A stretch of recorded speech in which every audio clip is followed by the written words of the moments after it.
Салам достор, менин аты жөнүм Кожоев Айпери. Мен таң калып жатсаңыздар, жакынкы арада пластикалык операция жасаткан болчумун, ошого байланыштуу ушунда отурабыз. Менин аты жөнүм Максатов Ислам, Кожоев Айпери. Бул интервью түндөсү өткөрүлүп жаткандыгы үчүн өзү келе албай калды, анын ордуна мен алып барам. Эми алгач эле дароо суроолорго өтөлү. Саат канча болду? Түнкү 3, саат түнкү 3. Биз просто суббота эртең көп жумуштарыбыз бар экен, анан кеч бошоп калат экенбиз. Вообще эртең бошой калат экенбиз. Анан такыр интервью тартылбай калганча түнү менен болсо дагы тарталы деп чечтик. Түшүнүктүү. Анда алгач тааныштырып кетейин салт боюнча. Биздин бүгүнкү интервьюбуздун катышуучулары биринчи Сейдрахманов Илгиз, Манас Зебат клубунун 97-жылкы муунун мүчөсү. Буга чейин өзүн күчтүү спикер катары көрсөтүп келген, Манас капты ППны жеңип алган, мындайча айтканда золотой дубльдү жеңип алган. Эми андан кийин биздин Акыл Байке дебаттагы мүмкүн болгон нерсенин баарын жеңип алган деп айтсак болот. Акылбек Өмүрбеков бул канча интервью катары менен кетип атат. 3-4-5-инчи экен. 5-инчи тартып атабыз ошо. Эми алгач эле суроолордон баштап кетсем, бүгүн Илгиз Байке биздин жаңы жүз болуп аткандыктан Илгиз Байкеге суроо берип кетейин. Алгач эле суроо. Сиз Акыл Байкеге 2 жолу таштагансыз, бирок биринчисинде сизди тандаган жок, экинчисинде сизди тандады да. Мындайча айтканда, сизге караганда Кожоев Айперини бир аз артыгыраак көрүп койду да, ошол боюнча сизде мындай кандай сезимдер бар? Баарыңарга салам. Сезимдерим деле жок. Себеп дегенде Акыл Байкенин буга чейин өзүнүн сөзү бар болчу. Мен Айпери Кожоевди тандайм. Андан кийин сени тандайм депчи. Негизи туура эле колдош керек, анткени буга чейин кыз кишилерден эч ким андай таштаган эмес. Ошон үчүн туура эле колдоо элек. Түшүнүктүү. Акыл Байке сизге суроо, сиздин ушул 5-инчи интервьюңуз болуп атат, 5-инчи дебат шоуңуз болуп атат. Сизде мындай тажагандай сыяктуу сезимдер жокпу? Ушундай дайыма эле шоу издеп, дайыма эле интервьюга тартылып, дайыма эле мисалы ушул бир эле кайталанма болгон жокпу сизге дейм да? Мисалы бир кинону кечке көрө берсең тажап кетесиң, ошол сыяктуу. Кайталанма болду, тажадым негизи. Өткөндө негизи кетейин деле кечкелен алдым. Кетейин десем болбойт экен, эме вызовду кабыл керек экен. Ушул боюнча да комментарийге жазгылачы, менде мындай сунуш болду да. Мисалы мен 3 спикерди уттум. Анан мен кубокду алып кеттим. Күчтүү спикер деген наам менен кошо. Анан Дайырө келди, мисалы үчүн Илгиз келди, бирөө менен ойноду, 3 кишини жеңди. Анан кийин гана мага вызов таштай алган укугу болсо кызыктуу болот беле, же ушул формат силерге жагып атабы, комментарийге жазып блогерский болуп кетти. Комментарийге жазып кетсеңер, силердин дагы оюңарды билгим келет. Атак тажадым, бирок айла жок күчтүү деген спикердик наамды кармап калыш үчүн мен айла жок чыдаганга дагы ойногонго аракет кылып атам. Бирок шоулорду көрдүңөр, качестволор кете баштады башка. Мен Кожоевага чыкканда эптеп эле чыгып калдым. Еще эмне үчүн шоундуга бизде менимче стимул жетишпейт да. Мисалы билем, сунуш киргизет элем, кийин зрительдер арасынан кимдин шоусу күчтүү болду деген дагы голосование кылып, бир ошолундай бир баалоо системасы болсо, менде мотивация болмок да. Анткени азыр канча кыйналып аракет кыласың, бирок ну и что? Стимул жок экен да. Эми бул биринчи дебат шоулар болгон үчүн баягы система акырындыктан жаралып жатат, 8-инчиси. Бирок мындай жай кетип атат да. Ошондон кийин ошондой системаларды балким уюштуруучулар киргизип кетсе, билем кийинкилерге. Макул, анда кайра Илгиз Байкеге сөз берели. Илгиз Байке, Акыл Байкенин дебаттагы эң мындай алсыз же башка көрсөткүчтөрүнө караганда төмөн болгон жагы кайсыл? Аргументиби, анализиби, төгүндөбү же ачып берүү сыяктуу бир пункт дебаттагы? Акыл Байкенин алсыз жери бул кээде эмеге мындай серьезный эмес, мындай тамашага салып же окуган китептерине байланыштырып, юморго аралаштырып ийет да. Мунун алсыз тарабы деп билем. Күчтүү тараптар болсо, эң күчтүү тарабы бул оюнда ошондой эме кылат, мисалы юморго аралаштырып тамаша кылат, китептерин окуганын байланыштырат, анан анализде чыгып туруп ошонун баарын бурмалап жакшы көрсөтүп атат да. Бул Акыл Байкенин эң күчтүү тарабы. Түшүнүктүү. Сиз кошуласызбы буга? Да, бар ушундай сыяктуу. Өзгөртөйүн деген оюңуз барбы? кээде ушундай болот, кээде окшошпойт. Акылбайке, сиздин оюңуз боюнча Илгиз Байкенин эң алсыз жери? Дебатта. Эң алсыз жери менимче прям мындай элге түшүнүктүү айтканда мындай ораторский жагы кичине слабый деп ойлойм. Анткени дебатер деген баягы оратор болуш керек базар жок, сонун сүйлөйт, эмеси бар, логикасы бар, идеялары бар, бирок ораторский жагынан башка күчтүү дебатчылардын арасынан мисалы именно ораторство боюнча, чечендигөндөр боюнча конкурска катышса, Илгиздики слабыйраак болмок деп ойлойм да. Чечендик жагы. Сиз кошуласызбы Илгиз Байке бул комментарийге? Болот кээде. Бирок дайыма деп айтпайм, анткени кээ бир учурларда болот да, мисалы сен маанайыңа жараша болуп калышы мүмкүн, же сен түшүнбөгөн тема болуп калышы мүмкүн, ошол учурда сен ораторлук жактан түшүндүрүп бере албайсың да.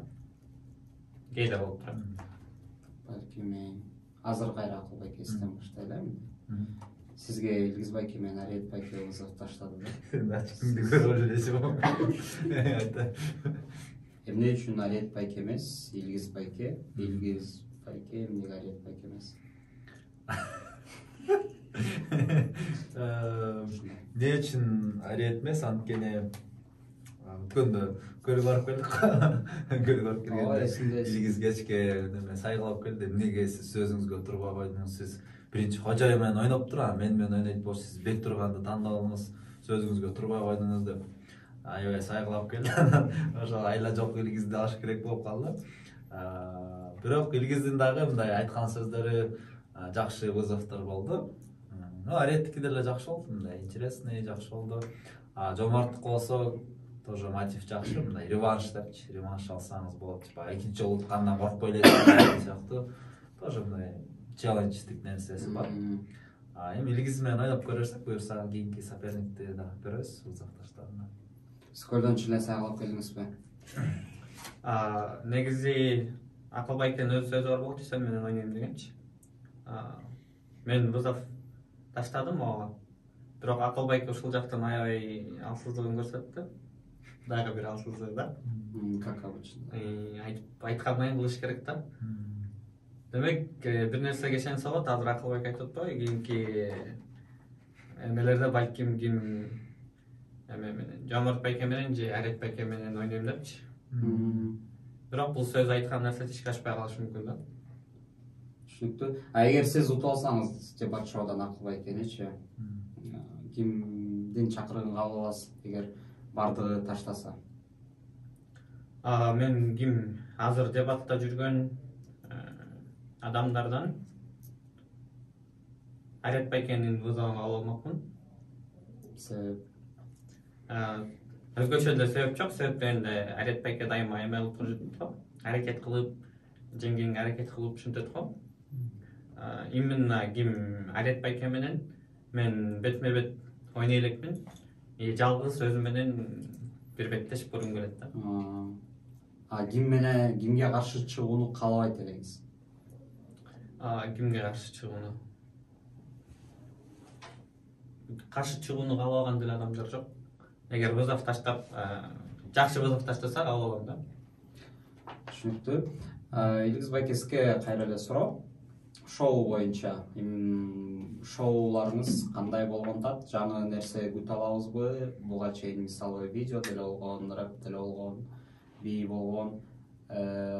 Ошолордун арасында дагы бир аз кайталануучулар болгон. Анан сиздики мындай сюрприз күтөбүзбү? Өзгөчөлүктөр бар. Дебат шоу болуп аткандан кийин негизи ар бир нерсеге жоопкерчиликтүү мамиле кылыш керек.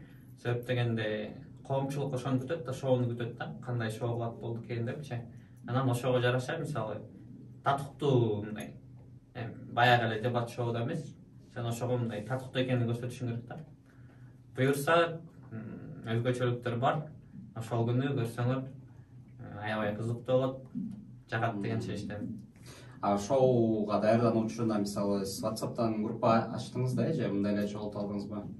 WhatsApp'тан группа ачтым. Мен аябай ыраазы болдум, себеп дегенде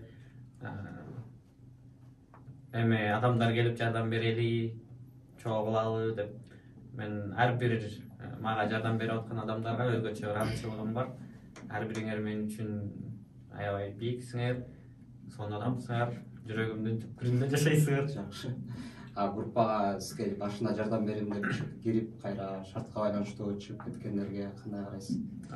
Аларга туура эле мамиле кылайм, анткени биякта чоң күч бар да. Анан ошол адамдар суранып атса, аларды мисалы жок деп көңүлүн ортпаш керек да. Суранган адамга сөзсүз түрдө барып коюш керек. Акубайке, сиздин шоуңуз боюнча кандай комментарий берип кете аласыз? Сиз эң көп шоу кылган адам катары жүрөсүз, мындай тажрыйба жардам берет бекен же баары бир креатив көбүрөөк керек бекен? Мен креатив болсо, эгер креатив жагынан жарышкан шоу болсо, эң креативный шоу жасай алам деп ишенем. Бирок жогоруда айтып кеткендей эле боюнча бизде андай деле чоң стимул жок. Ошончо көп ресурсту, көп убакытты коротуп, ушундук шоу жасаганга азыр билем жетиштүү стимул жоктой да. Бирок ошентсе дагы эми Илгиздин деңгээлиндеги шоуну жасап коюшка дарыметибиз жетет деп ойлойм. Ошондуктан Илгиздин деңгээлиндеги дегенде кандай деңгээл? Эми Илгиз эртең кандай мындай шумдукту жасайбы же креативный жаңы бир нерсе киргизсе, ошончолук деңгээлде мен деле шоу жасай алам. Бирок эгерде чоң стимул болсо, мен вообще шикарный креатив жазамакмын, бирок анчалык менде мотивация жок да. Шоуга негизи мисалы ушул креатив боюнча жарыш болуп атат деп элестетсек, сиз канча ресурс корота аласыз, мындай дебат үчүн, ошо креатив үчүн, шоу көргөзүп, мындай элге вау эффект тартуулаш үчүн канча акча? Аябай эле чоң ресурс жумшамакмын, даже охват көп киши көргөн. Билбейм, мен болгон блогерлик күчүмдү, тааныштарымды, ресурстарды баарын жумшамакмын да. Ал кээде акчага да келет, кээде мындай связдарга, ресурстарга байланыштуу болот да, креативге. Түшүнүктүү. Тескери адам болуп турам. Эме кийинки суроо. Бириңер үч спикер боюнча сиздикин билишет го дейм элдин баары. Илгиз Байкеден сурап көрөлү. Сиздин оюңуз боюнча, Илгиз Байкенин ою боюнча Кыргызстандагы эң күчтүү 3 спикер азыркы учурдагы. Азыркы учурда деп айтпайм, бирок эми дебат чөйрөсүндө тарыхтагы мурун ойноп кеткен адамдардан мен билген эң күчтүү спикер бул Эржан Байкулов. Мен үчүн да, башкалар үчүн кандай билбейм, менин жеке оюм. Андан кийин Нуржамал эже. 3-чү орунда Жомарт Шайдылдаев. Жакшы. Ал учурдагылардачы мындай азыркы рейтингдер менен ойноп жүргөн, азыркы формадагы дебат болгондор бар. Азыркы формада жүргөндөрдөн азыр номер 1 десем кандай болот? Жок, мындай өзүнүн эмесин жоготпой мисалы бар го. Мисалы Мирбек Атабеков өзүнүн эмесин жоготпой келет да, стабилдүүлүгүн жоготпой келаткан. Буга деген мисалы новичоктордон деле болушу мүмкүн, же 2003-төрдөн деле болушу мүмкүн, 2001-лерден деле болушу мүмкүн да. Же мисалы да шумдук ойноп жүргөндөр деле болушу мүмкүн да. Чоң стариктер менен тең тайлашкандар болушу, мисал айтып атам да. То есть сөзсүз эле мурунку альфа дебатчылар эмес, мисалы 2003-төрдөн бирөө может сенин көзүңдө топ 3-ге кирип кетиши мүмкүн да. 2001-лерден туруп Леска жакшы ойноп калды деген болушу мүмкүн да, мисалы үчүн. Открытие года деп коет го, мындай жылда ачылып кетет ошондой. Азыр ошол эмесин стабилдүүлүгүн сактап жүргөн эме Жомарт Шайдылдаев. Андан кийин аябай жакшы ойногон Бегимай Айдарбекова. Акыркы эмелер оюндарында аябай статистика боюнча аябай сонун оюндар көрсөтүп жүрөт. Баары таанышып, сонун ойнойт деп. Андан кийин мен байкаган Жолболду Тыныбек уулу өзүнүн мурункуга салыштырмалуу прогресс бар. Андан кийин дагы бар, мисалы ойноп жүргөн жаңы келген новичоктордон деле көп дебатчылар бар да, азыр өзүнүн аракетин кылып жакшы оюн көрсөтүп аткан. Негизи эле Манас деп атканда 98-дерден кийинки эң күчтүү муун сынагыңызчы кайсы? Номер 1, конечно, 98-дер эң күчтүү муун. Андан кийин эң күчтүү муун 2000-дердин эмеси. Анткени деген эмнеге таянып атам? Канча жыл болду? Именно 98-дер мындай көп кетип калышкан жок, дайыма аракетин кылып жүрүштү. Мындай дебаттык эмесин поколение катары составын мындай сактап жүрүшөт да. Дебат болгон сүйүстө башкача. Анан 2000-дерде байкадым. 2000-дерде азыр мисалы 4-чү курс, айрыкча 1-чи курстан көптөр кетип калат, бирок 4-чү курс болсо дагы ар бир турнирге келип катышып жүргөндүгү үчүн негизи аракетти баалаш керек. Ошон үчүн 2000-дердин эмеси муну. 2000-дер негизи эле катышчу. Мен дагы мурда ойлочумун, 2000-дер кандай болуп экен депчи. 98-дерден деле ашып кетиши мүмкүн. Ошо азыр бириңиздерге провокациялык суроо. Провокациялык дегенде эме провокациялык эле бир топ эгер неметсе тарымай жок. Бересиң? Тажрыйбалык го ошо. Любой сурооңуз провокация болсо. Ошон коркуп атасың. Ал эмне эле коркуп? Азыр билбейчүмүн. Берерсиң. Мен ойлоп атам да, азыр силер айтып атпайсыңарбы? Чарчадым, кетип калсам болот эле депчи. Анан адам негизи чарчайт да. Любой нерсени кылып аткандачы. Эгер ошол нерсени сен жакшы көрсөң, чарчабайсың да. Демек бул чарчоо силердин утулуп калышыңарга көбүрөөк себепкер болот деп ойлойсуңарбы? Болушу мүмкүн, анткени мындай мисалы Кожаева менен ойногондо даярданган жокмун да, чынын айткандачы. Мындай теманы уктум, бир аз бир-эки эмне болушу мүмкүн ойлондум, бир-эки киши менен мындай сүйлөшүп койдум, идеялар жазгам. Пустой барак менен чыктым, соткада, заметкиде бир-эки идея жазгам, ошолор менен эле чыгып ойнодум да. Эгерде Кожаева билбейм шумдук даярдансагандачы, мага карагандачы, көбүрөөк даярданып, жанагындай фактылар менен монтуп салганда балким утуп кетмек да.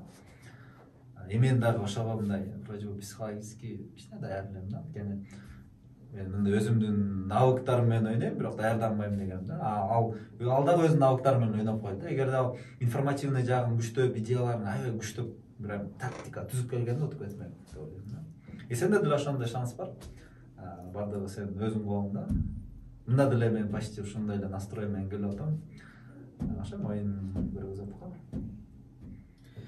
Аксайкен эмечи, мисалы Кожаевадачы укмуш аракет кылып, мындай укмуш ойноп, ошондочу анан сизди уткандыгы мындай бир аз ачык айкыныраак эле болуп калсачы, добуш берүүдө ким утат эле?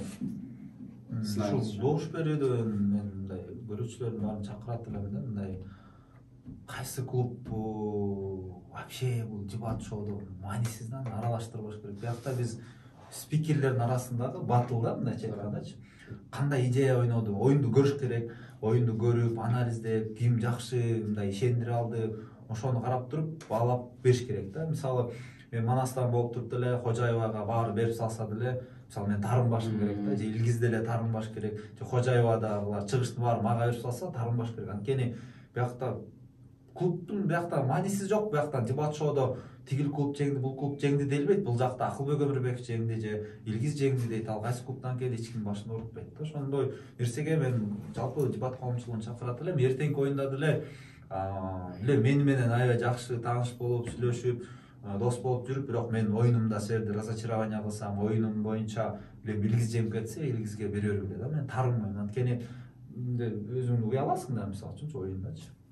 Ошонан билем кечээки оюнда мисалы Кожаева анчалык деле менин зрительдеримди же фанаттарымды деп коебузбу тартып кеткенчелик деңгээлде оюн көргөзө алган жок. Эми айдан ачык эле болду ошо.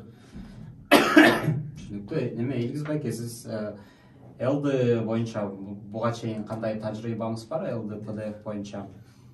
Анан жалпы жонунан жанагындай эрежелер, неме же перекрестный вопрос сыяктуу мындай кээде болуп калат, бүтүнсүз болуп калат да, тиги спикер үчүнчү мен азыр чыгып сүйлөймүнбү, азыр суроо беришибиз керек деген сыяктуу. Ошондойлорго дагы даярданып атасызбы же шоу менен эле резолюция менен алексизби? Элди боюнча жакшы маалыматым бар. Себеп дегенде биз жаңы дебатта келген учурда акыл байкелер билет, себеп дегенде көптөр билбей, анан мен акыл байкечилер болуш керек эле. Кыскасы сурачу да, мен өзүм новичок болуп келгем, анан элди кандай ойнойт болуп, анан акыл байке экөөбүз бир оюн көрсөтсөк керек эле да. Анан ошон үчүн мен ошо элди форматын жакшы эле билем. Эсимде элди формат аябай жагат. Жакшы, бирок ПДФ менен ошону айтып. ПДФ менен элдинин бүгүнкү күндө айырмасы бар. ПДФ президент жана кандидаттын ортосундагы, элди Линкольн Дуглас ортосунда, анан регламент боюнча дагы экөөнүн эки башкача убакыттар берилет, минуталар берилет, суроолор бергенге атайын убакыт бөлүнөт, экөөнүн эки башкача жол менен. Ошо буюрса кийинки дебат шоуда дагы ушул нерселер сакталат деп ойлочумун. Дебат шоу ПДФ. Элдинин бул жака эч кандай тиешеси жок болгону, бул мындай бир инерция менен кетип калганда эки адам элди турбай депчи ошо анда эмесе интервью аягына келип жетти. Сиздерге чоң рахмат, келип убакыт бөлүп бергениңиздер үчүн. Сиздер менен мен Айпер Кожоев болдум, сак саламатта болуңуздар. Турнир чыгышкы апта болот. Ооба, чыгышкы апта болот, жекшемби күнү 19 мартта. Барыңыздарды чакырабыз. Дебат шоунун как раз жаңы кубогун көрөсүңөр. Келсеңер, айнектерин жасалган бошке билем, мен да көрдүм. Алексей болду. Жок, аны көрдүм. Үйүмө бир түн өтүп койсоң. Кырымдапчы. Тиги менен тааныштырыпчы, эски кубогун. Келсең ушакта болот, экөөң жалгыз болбойсуңар депчи. Ошо барыңыздарды 19 март күнү күтөбүз. Жана Кожоевдун болбой калган абдан өкүнүчтүү, бирок ушундай экен. Окууну бүтүп, иштеп, жашап жүргөндөн убакыт табыш да өтө кыйын экен. Кожоевага да ыраазычылык, бизди туура түшүнүп, таарынбай, ошого интервью тартканга уруксат берген үчүн Кожоевага отдельный